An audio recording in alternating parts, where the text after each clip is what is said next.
Welcome again.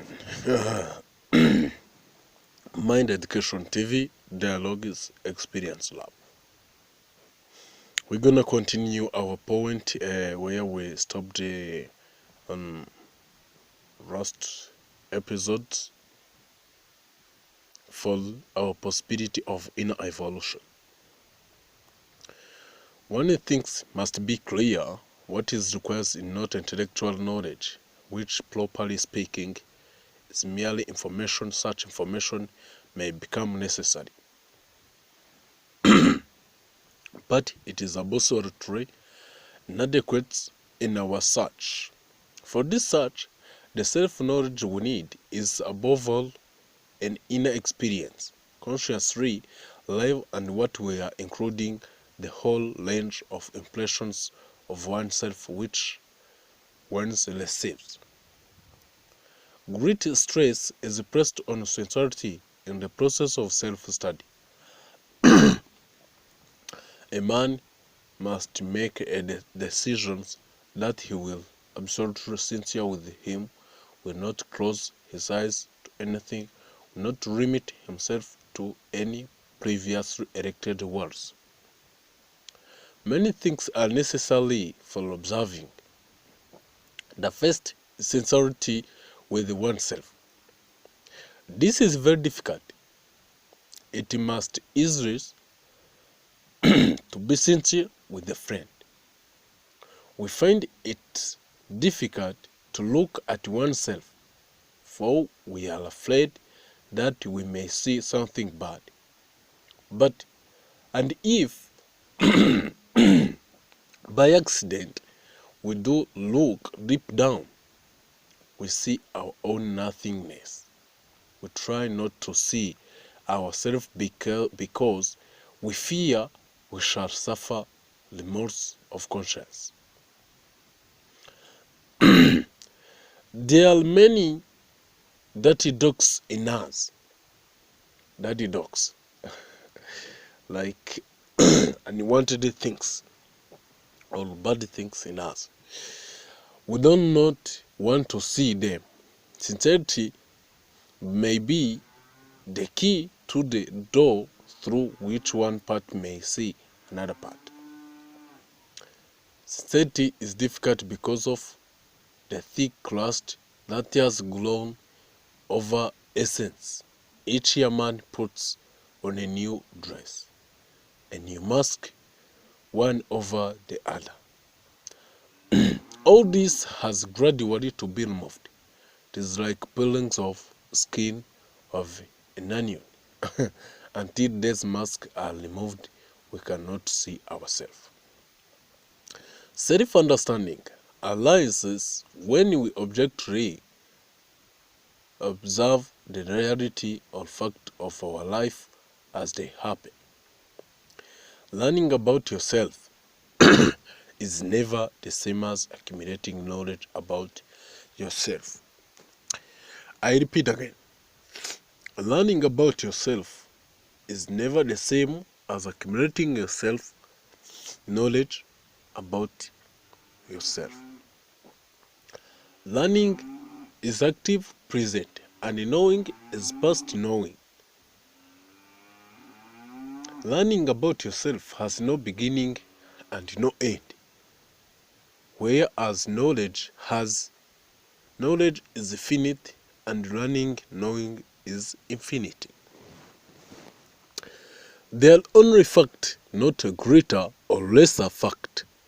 The fact that what it is cannot be understood when approached with opinion or judgment, then became the fact and not the fact that you wish to understand. In pursuing the fact, in watching the fact, what it is, the fact it teaches and it is teaching is never mechanical. And to follow it is teaching, the listening and observations must be acute. This attention is denied if there is a motive for listening. There is no system or method which will give you understanding, but only choiceless awareness of a fact. Meditation, accordingly to a system, is the avoidance of the fact of what you are. It is far more important to understand yourself. The constant changing for fact about yourself than to meditate in order to find God, have vision, sensation, and the other forms of entertainment. An important aspect of self-knowledge is understanding the nature of our relationship with other people.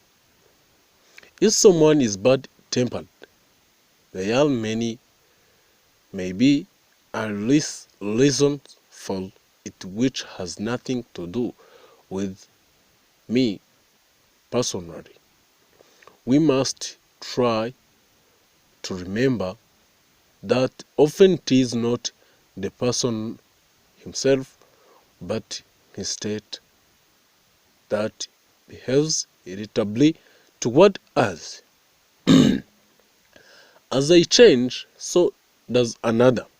If you can do this and remember yourself and observe yourself, you will see many things, not only in the other persons, but in yourself. Things you never even thought of.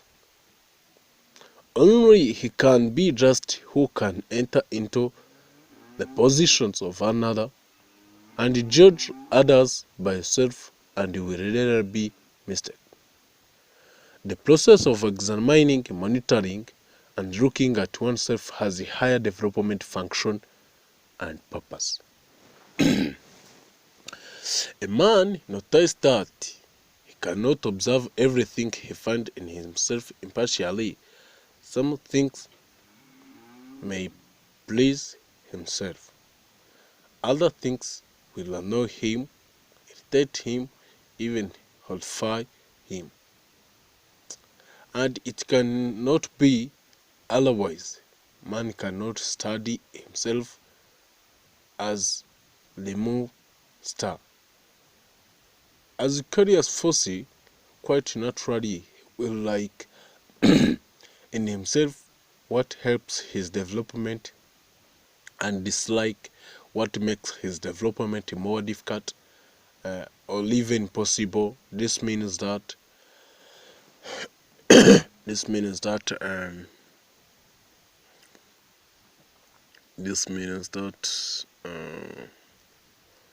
let me see, wait.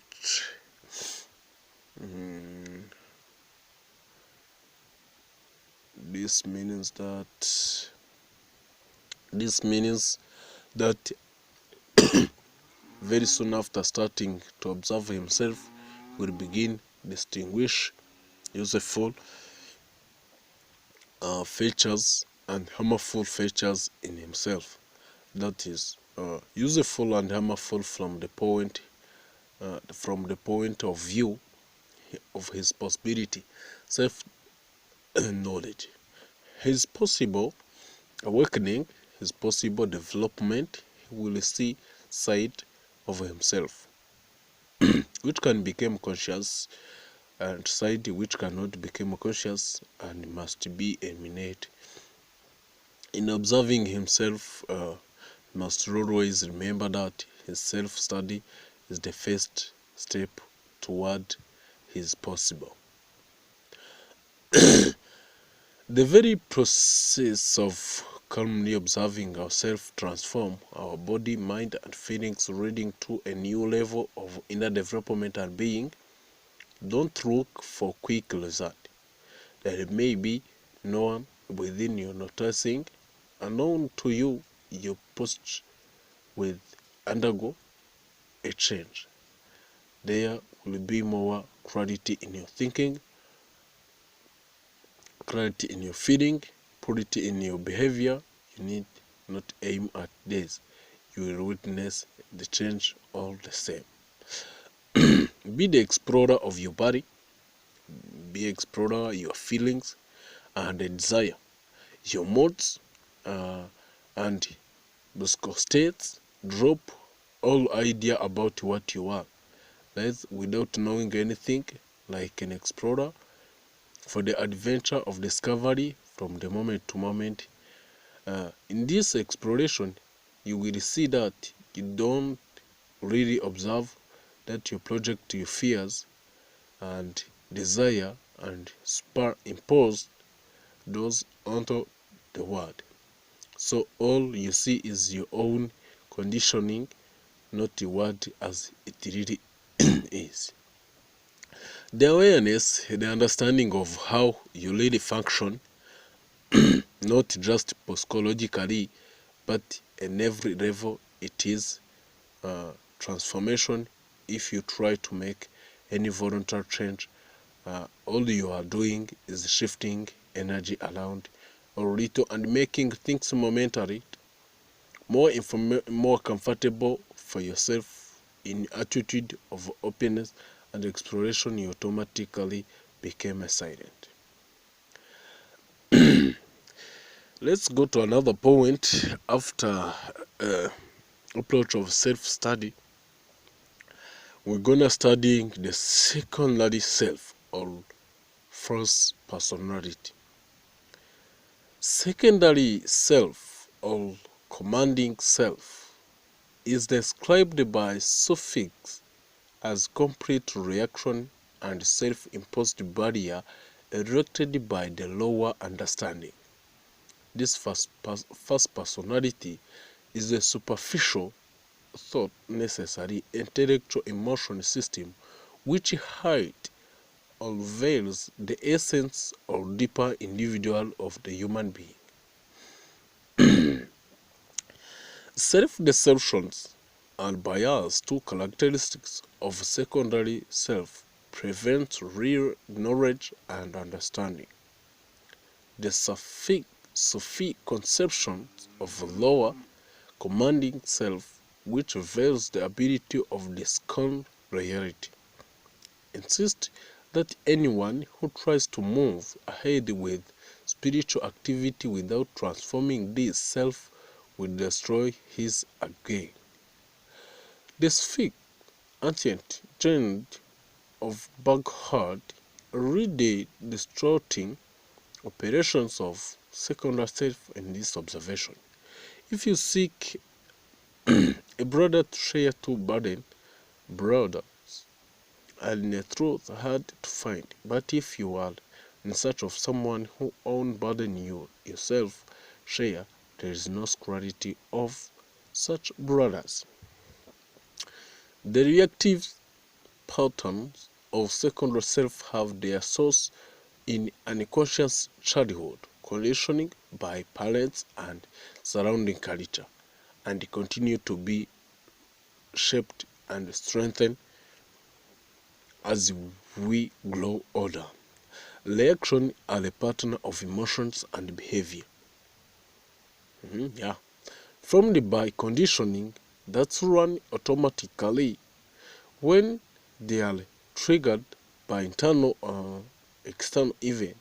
They are cumulative result of complex interaction among emotions, behavior, and perception. Significant sources of conditioning include the needs of body and the basic human need for love, affection, and the other forms of attention. We can add family history and virtues, values, childhood and adult experience, and social and cultural influence. Reactive partner also develop from biological propensities and such evolutionary traits as the fright or fight response. Think of reactive partner as mechanism. They are established